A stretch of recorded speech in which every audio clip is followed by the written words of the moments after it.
democracy in broad daylight. Yes, the world is watching. Can we stop? Can we put something on people's eyes? क्या हम लोगों की आंख में पट्टी बांधते? पट्टी नरेंद्र मोदी जी ने बांधी हुई है अडानी पर। दुनिया तो देखेगी क्या हो रहा है इस देश में।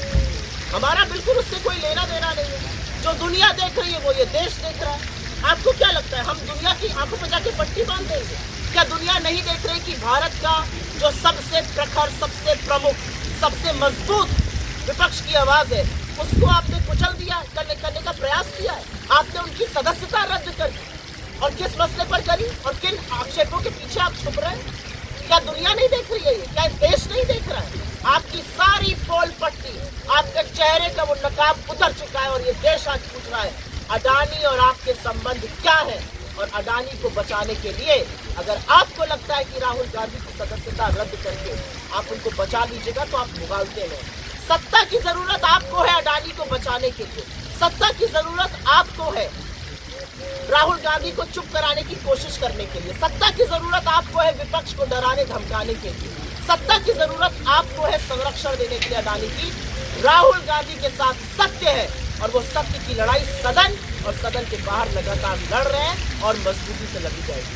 मोदी जी ने तो हमें वो हथियार दे दिया है कि लामबंद हो चुका है विपक्ष और पूछ रहा है आपसे सवाल, जेपीसी कब गठित करिएगा, अडानी पर चुप्पी कब तोड़ देगा?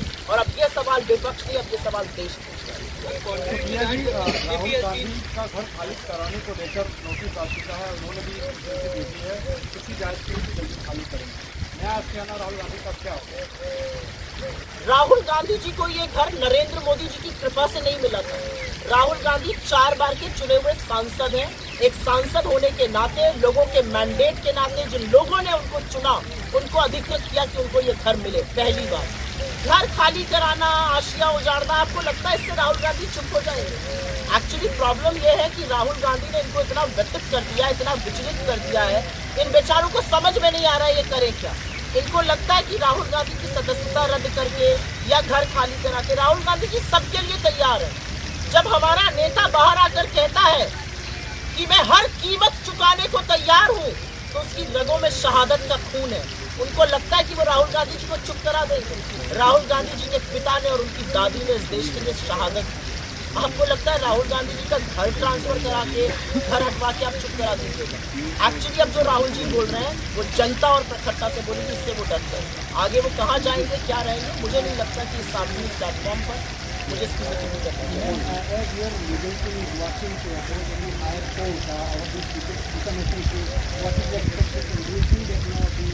I am presuming, with all due respect to you, my friend here, I am presuming that you do not think I'm such a fool that I will sit and discuss my legal strategy here.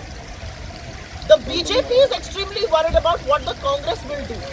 For the last 96 hours, every BJP minister, every BJP MP has given statements to the effect, what should our legal strategy be? Thank you very much, but no thank you. Focus on unemployment, focus on Adani, focus on price rise, focus on China, focus on income inequality. Do not give us legal advice because we don't need it from you.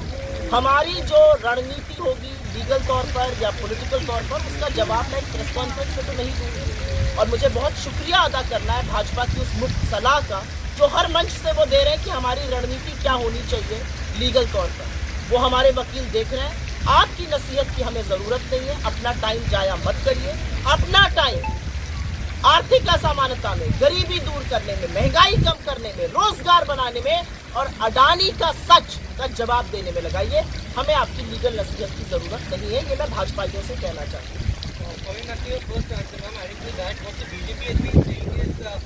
that these are the same lines that when Rahul Gandhi, what BJP is saying that Rahul Gandhi first went to the UK and he said that foreign intervention is needed, and now US intervening it. These are the same line of events which are transferred. It's an absolutely ridiculous statement if at all the BJP is making. I'm presuming what you're mouthing here is what the BJP has said, and you are also quoting them.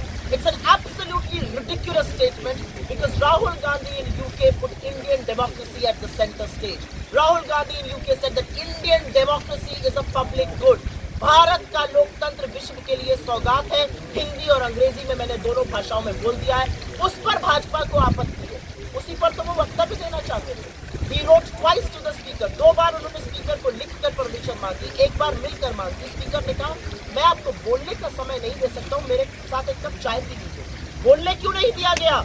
16 मार्च को राहुल जी ने एक press conference करी थी AICC के मुख्यालय से, और उन्होंने कहा था if Indian democracy was functioning, अगर भारत का लोकतंत्र काम कर रहा है तो मुझे बोलने का चांस मिलेगा, बोलने का मौका मिलेगा। 8 दिन बाद बोलने का मौका नहीं मिलता, उनकी सदस्यता रद्द कर दी जाती है। आपको लगता है भारत का लोकतंत्र सजग है, सजीव है, चल रहा है, और ये दुनिया नहीं देखेगी, ये देश नहीं देख रहा है। दुनिया क्या देख रही है उससे हमें मतलब नहीं है रत्ती भर का, जो देश देख रहा है मैं उसकी आपसे बात कर रहा हूँ।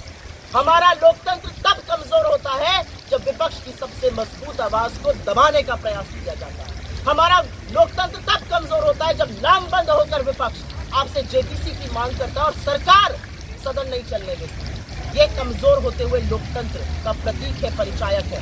लेकिन मैं अपने नेता की बात को कोट करूं, this is our problem, this is an internal problem, this is an Indian problem and we will find the solutions with it. ये हमारी समस्या है, अंदरूनी समस्या है, भारतीय समस्या है, और इसका निवारण और समाधान हम खोजेंगे। अगर उनके यहाँ ट्रांसलेटर्स की कमी है, आपके माध्यम से मैं ये बोल देती हूँ, हमसे ट्रांसलेशन करा लें, क्योंकि ट्रांसलेशन में भी हाथ तंग नजर आता है। बहुत बहुत धन्यवाद आप सबका।